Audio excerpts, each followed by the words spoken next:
Fala, queridos, beleza? Hoje eu tô aqui para falar sobre um assunto, para mim, um dos mais importantes dentro de uma jogada de pôquer. A definição dos hands. Hands entende-se como o conjunto de mãos que você pode ter ou que o seu oponente pode ter. Sempre a gente vai estar analisando uma jogada e a gente vai estar falando sobre os possíveis hands que teu oponente pode ter, que são as mãos que ele pode, naquela situação que se está, ele estar jogando. Claro que os hands dependem de uma série de coisas e eu vou falar um pouquinho sobre eles aqui, mas o intuito desse vídeo aqui é colocar vocês para pensar. O hand, ele vai depender de uma série de coisas. Você começa a construir um hand do oponente ou pensar sobre quais mãos o seu oponente tem, dependendo de alguns fatores. O principal e o inicial, na verdade, é a posição que ele está. Para dar um exemplo fácil para você, você vai ter na cabeça muito fácil quando um oponente abre lá das posições iniciais, ou abre do TG, né, nos termos do poker, você vai ter formatado na sua cabeça já que aquele cara está jogando com uma mão muito forte. Isso seja lá Omaha, Hold'em ou qualquer modalidade. Certo? Certo. Isso é uma definição de hand. Você não consegue dizer exatamente que mão que ele tem, mas sim você consegue pensar um grupo de mãos que ele tem. Isso são os hands. E a gente precisa dos hands para tudo dentro de uma jogada. É ele que vai fazer você se betar ou não. É a definição de hand que vai fazer você blefar o seu oponente ou não. É o hand que você definiu para ele e o hand que você está simulando ou querendo mostrar ter, que vai definir você dar o segundo barril no turn ou não, dar um blefe no river, pagar, e tudo isso envolve uma definição de hand e, como a gente sempre falou lá nas antigas, se a história foi bem contada ou não. A definição de hand tem uma série de variáveis. Eu vou tentar levantar algumas para vocês aqui, mas tem algumas que você dentro do jogo vai conseguir captar que eu falando aqui não vou. Um exemplo é o perfil do jogador. O perfil do jogador influencia e muito no hand que ele está jogando. Se tem um cara maluco na mesa e está abrindo todas as mãos, o hand que você vai definir que ele está abrindo lá da posição inicial do TG é completamente diferente quando um cara tight está abrindo, quando um jogador normal está abrindo lá das posições iniciais. Então, a definição dos hands, ele vai crescendo e melhorando com o passar dos anos e com o passar da sua experiência. É por isso que quando você pega um jogador iniciante ou que começou os estudos há muito pouco tempo, analisa uma mão, ele enxerga muito menos coisas do que eu vou enxergar ou que os meninos da BPLO que estão há muito tempo estudando. É isso que faz a diferença num jogo onde alguém tem muita prática e muito estudo e outro que está só começando. E tem uma coisa também bem interessante aqui, que mesmo o jogador que começou a jogar ontem acha que a definição de hand dele está correta. Aquele jogador que começou ontem, ele acha que aquele jogador tem alguma coisa. Ele está pensando isso dentro da jogada, porque sem pensar você não estaria jogando. Só que é aí que a diferença está. Quando aquele jogador está simulando na cabeça dele ou achando que aquele jogador tem uma simples mão por causa de um motivo, nós, do outro lado, que estudamos há muito tempo, já analisamos diversos motivos e aí sim já temos com vários motivos, várias informações, a melhor definição de hand do cara. A definição mais assertiva de hand do cara. Então a gente vai errar menos que acertar. Errar menos que acertar. Nós vamos acertar mais. Por isso que a gente consegue se tornar jogadores lucrativos, fazer as jogadas corretas e enxergar situações que a gente deve ou não tomar uma atitude. E é sobre isso que eu quero falar para vocês, colocar vocês pensar. É uma das situações mais complexas que se tem dentro do jogo, você conseguir ter uma definição de hand assertiva, no meu ponto de vista. Isso demora, exige muito estudo, exige muita prática, mas é muito interessante o processo, porque ao longo dele você vai melhorando e vai percebendo essa melhora. Claro que entre você estar ouvindo sobre hands hoje, sabendo o que é hand hoje vendo esse vídeo, até você conseguir definir, é um longo caminho. Mas quando você conseguir chegar na tua competência inconsciente, que é quando você consegue processar esses hands de forma automática, é que as coisas vão começar a acontecer, que a tua lucratividade vai acontecer e que o jogo vai ficar muito mais claro.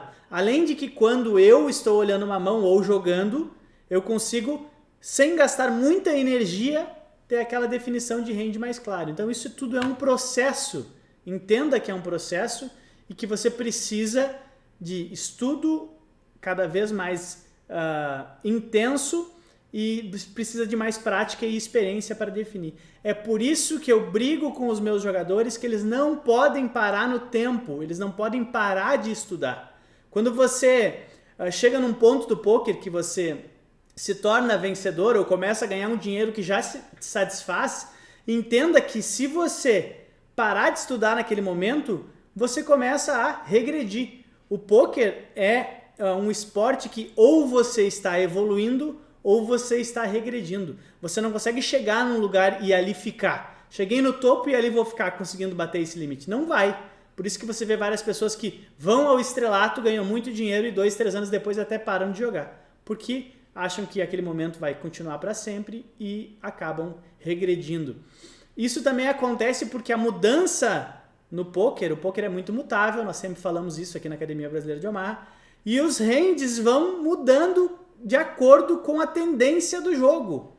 Aquilo que funcionava como blefe não funciona mais. Aquele size que o cara fazia, aquele tamanho de aposta que o cara fazia representava uma coisa, meses depois representa outra. E assim vai. Então essa é a complexibilidade, a fantasia e a mágica do poker para mim. E tudo isso está baseado em você entender o jogo como ele funciona para poder definir os hands para jogar mais fácil, para ter mais clareza e ser mais assertivo. Então vamos lá. Então os hands eu já expliquei o que são e por que eles são necessários que você tenha clareza, né? E aqui eu vou estar só chamando a atenção para vocês irem para uma prática, para um conhecimento, um estudo ativo.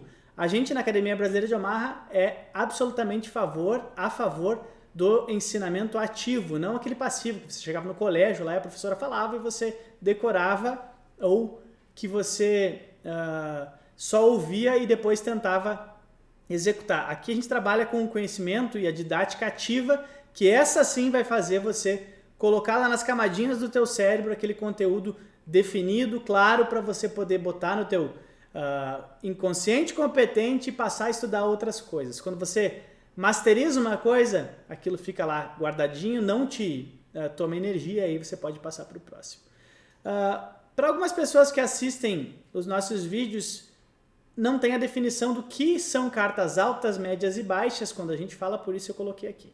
Cartas altas, quando eu vou estar falando, são as Broadways, que é um termo que a gente também usa, que são as cartas do 10, né, que é o T até o As. 10, valete, dama, rei, As. Cartas médias 6 a 9, cartas baixas 2 a 5. E hoje, para a gente tocar nesse assunto, eu vou estar falando sobre a clareza que você deve ter ou iniciar os estudos aqui quando a gente fala sobre composição de range de early position, que são posições iniciais, como o TG e o MP, contra os blinds, contra o range que aquele Big Blind tem lá. Você abriu do TG e o Big Blind completou. Vou dar um exemplo aqui só para clarear um pouco mais. Quando você está jogando do TG, você está jogando com mãos fortes no 5 cards. Então, você entende que, claro, essas 5 mãos que eu coloquei aqui como exemplo, todas elas estão dentro daquelas mãos que possivelmente um cara tight, ou um cara regular, normal, um jogador normal, sem ser maluco, sem ser loose, abriria lá do TG. As valete 10 e 8, as dama valete 10 e 9, rei, as 10, 9, 8, 7, as 8, 7, 6. São mãos que você, sem dúvida, compõe na sua cabeça quando você vê aquele cara lá mais tight abrindo do TG, certo? Isso é uma definição de range. Você não sabe quais são as mãos, mas você sabe que todas essas mãos podem estar lá na mão dele. Então, quando você tem uma situação que você abriu do TG e o Big Blind pagou, quando bate um flop, você precisa começar a pensar, e essas 5 questões eu quero que vocês anotem ou printem aqui na tela, que é sobre isso que você vai estudar agora, a partir de agora, com os exemplos que eu vou dar. Você precisa se questionar, quando bate um flop, o seguinte: quais mãos de valor que nos dão call? Bateu um flop lá, né? Aí você tem que tomar a ação de se betar, né? Ou não. O Big Blind checou lá, né? Que é o que acontece quase que por padrão. E você tem que tomar uma decisão, se você aposta ou não. Você precisa pensar, quais mãos de valor do cara que nos dão call. Se houver mãos de valor, você vai poder apostar por valor, se você tiver uma mão forte. Ou se não tiver mãos, você pode começar a pensar na questão 2, que é possível você dar um slow play, que é checar para esconder o seu valor? São duas questões que você precisa fazer naquele momento que acontece a mão. Quais mãos que, se você está pensando em dar um c-bet, você encontra o call lá, seja o seu c-bet por valor ou por blefe. E o segundo é possível você dar slow play com a sua mão? Ou é possível o oponente dar slow play com a mão dele? Quais draws pagam a gente naquele flop? Aí tem lá, vou dar os exemplos depois para vocês, mas As, 10 e 3, você tem um As, trincou o As. Você se betando ali, que mãos te pagam lá? Que draws tem lá para você extrair? Tem valete, dama, rei, que são as pontas, e se tiver um flush draw, tem um flush. Pode ter um flush draw. Então você começa com essas perguntas, se questionar se vale a pena você se betar ou não. E se você se betar e tomar o call, você precisa começar a definir o range do cara que te deu o call. Nesse exemplo simples que eu falei, no As, 10 e 2, quando você tem o As e se beta e toma o call, você vai ter total clareza que a definição do range deles é essa, não tem outra. Ou é um As, que é muito raro porque você tem um As aqui, com alguma outra coisa, porque somente o As ele não vai pagar, seria um As e 10, um As e broca, de repente, porque ele, por ter o As, acha que você não tem o As. Ou ele tem valete, dama, rei, ou ele tem um flush draw. Em base, em tese, é isso. Não tem outras mãos para você enxergar lá no outro cara. Porque tem um As, 10 e 2, com duas copas. Você tem o As, você não tem nenhum valete, dama, rei na mão. O que aumenta a chance dele ter lá. Então, se ele te pagou, ou ele tem o As, ou tem um As e 10, ou tem o 10, 10, ele também pode ter o 10, 10. Ou ele tem o flush draw, ou ele tem valete, dama, rei. Então, no universo de todos os jogos que ele pode ter, quando ele te paga, você já começa a esmagar o range dele. E o range dele, conforme as ações que vão acontecendo, flop, turn e river, o range dele vai sendo mais limitado. Então você, com o decorrer da jogada, você vai coletando informações para melhor definir o range dele. Perfeito? Um outro exemplo para continuar nessa lógica, num board As, 10 e 2 com copas, quando você beta flop e ele dá call, você colocou que ele tenha um As com uma broca, que ele tenha As e 10, que ele tenha 10, 10, que ele tem valete, dama, rei ou um flush draw. Aí bateu um 7, que não mudou nada. Ele dá check e você dá uma paulada no turn. Pota no turn. Aí você já começa a definir melhor o range dele. Por quê? Ele não vai te pagar só com As no turn, vai? Então você tomou o call no turn lá, você já sabe que ele não tem só o As. Um As e broca, por exemplo, vai ter largado, vai ter foldado esse teu segundo barril no turn. Então você começa a definir um pouquinho mais o range dele. Quando você beta flop, beta turn e pot, você já tira das mãos dele também um valete, dama, rei. Você não acha que ele vai te pagar num As e 10 com duas copas somente com valete, dama, rei sem flush, né? Ele pode ter um valete, dama, rei com um flush draw também, que é uma mão mais composta. Mas isso são exemplos só rasos que você começa a definir o range dele melhor. No flop você define de uma forma, no turn você melhora a definição. Bate o river, você definiu mais ainda no river, conforme todas as ações que foram tomadas na jogada. Então isso é a definição do range. Então todo flop que você chegar, você vai pegar a posição que você tá, a posição que o cara tá, o flop que bateu e se fazer essas perguntas, né? Seguindo também aqui, que eu já falei um pouco sobre isso, a pergunta 4. Quais turns bons por nosso range? Se você tem o As naquele As, 10 e 2, quais são os turns bons? Esse 7 é ótimo, um 9 é ótimo, um 8 é ótimo, um 6 é ótimo, porque não muda nada e você continua com o nuts. Quais cartas são bons para o range do oponente? Se você tem só o As e bater uma dama ali, fica bem complicadinho já, né? Se você não tem copas e bate copas, fica bem complicadinho. Então você começa a pensar nessas 5 questões e a partir dessas 5 questões você definir o range do cara, definir o range teu e saber o que atitude você vai tomar no turn ou que atitude você tomar no river. Pode parecer um pouco complexo, mas quando você exercitar, vai ficar muito mais fácil. A questão 1, a 3, a 4 e a 5, você se faz insta em todos os momentos, muito práticas. E a 2, ela é um complemento para aquelas situações que você precisa ter. Essa questão 2 está aqui, ela é importante que ela esteja aqui, para você pensar sobre situações que, por exemplo, você possa estar apostando e o teu oponente estar pagando lá nuts. Um exemplo, as, dama, 10, o cara, você pode se betar com o teu as e o cara só ter pago com valete rei. Ele sabe que você tem um hand forte, né? E não vai querer te expulsar da mão também. Ele quer ver o turn e aí te dá check raise no turn. Então essa segunda pergunta é muito importante para você clarear o que pode estar acontecendo em mãos que não mudam o nuts. E também para quando, por exemplo, você tiver um as 5 e 7 e bater lá 4, 8 e 6, você ter a ciência que nesses boards aí, esse board não está interagindo com o teu hand de open do TG, né? Você abriu em posição inicial, você não tem um 5 e 7 ali, na grande maioria das vezes. Então você usa isso a seu favor e dá check.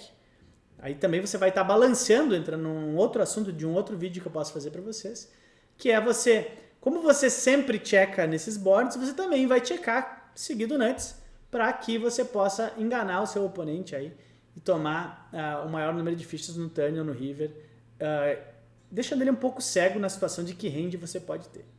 Mas em resumo, eu quero que vocês exercitem o que eu estou falando e essas 5 questões nesses exemplos que eu vou dar aqui, nos cenários.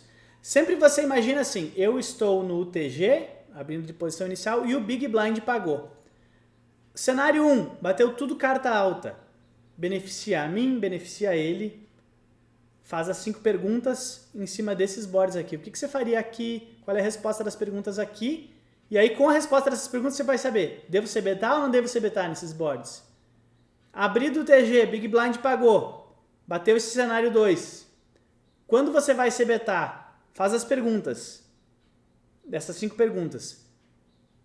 Devo ser betar aqui por esse motivo, esse.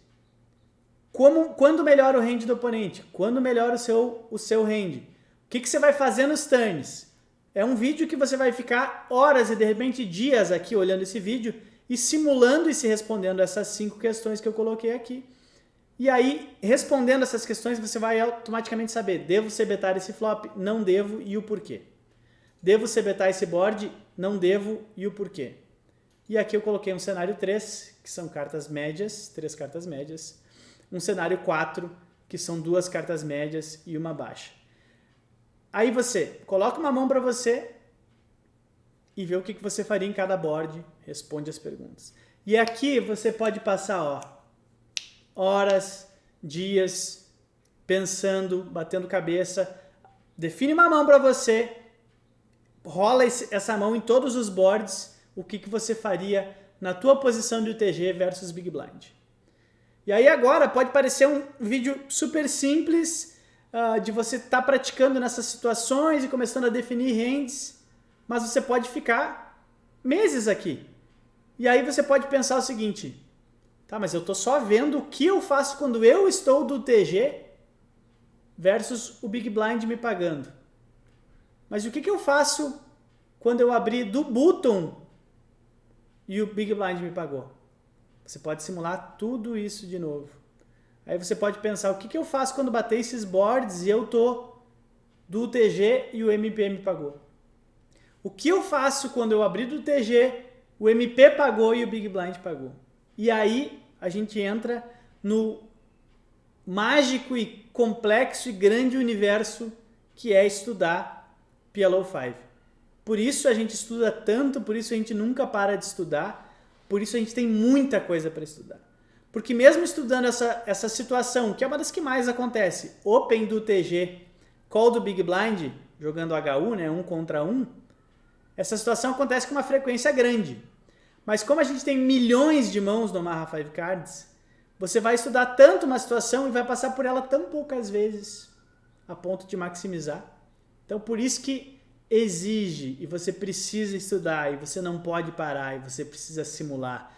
e você precisa ver cenários e cenários e cenários. Claro que a primeira dica é, como aqui eu estou falando de Open do TG versus Big Blind, que você sempre comece a estudar pelo que mais acontece no jogo. Por isso que a primeira coisa que você precisa estudar no jogo é range de mãos. Por quê? Porque range de mãos, pré-flop, né? Não sobre esse conteúdo que eu estou falando aqui, é o que mais acontece. Você recebe uma mão pré-flop a todo momento e você precisa saber exatamente que mãos você deve abrir de qual posição. Isso acontece a todo momento. Em todo momento você recebe uma mão e precisa tomar uma decisão. Essa é a coisa que você precisa masterizar. Depois você começa a pensar no C-Bet, que é o que mais acontece. Você dá open, depois de definir a tua mão, abriu, tomou call, você precisa saber se C-Bet ou não. Aí começa a entrar esse conteúdo de interação de range de mãos. E aqui você pode perder meses e deve perder meses, que é aqui que você vai masterizar uma parte muito importante do jogo. E uma das maiores dificuldades dos jogadores, que é ter clareza de que range o teu oponente tem, que range você está representando, né? Porque você está representando, contando uma história ali, e como é que isso interage com os boards que estão batendo. Então, tentei fazer um vídeo curto, depende muito de vocês ativar aqui e estudar isso. E claro, se vocês tiverem questionamentos, eu vou estar sempre à disposição sobre o que eu posso trazer para vocês e alguma dúvida que ficar sobre esse tema. Espero que vocês tenham gostado, revejam ele várias vezes, respondam essas 5 perguntas a cada situação e devagarinho o teu cérebro vai colocando essas situações, armazenando, você vai enxergar as coisas mais fáceis, vai ter mais tranquilidade para jogar e as coisas vão acontecendo. Beleza?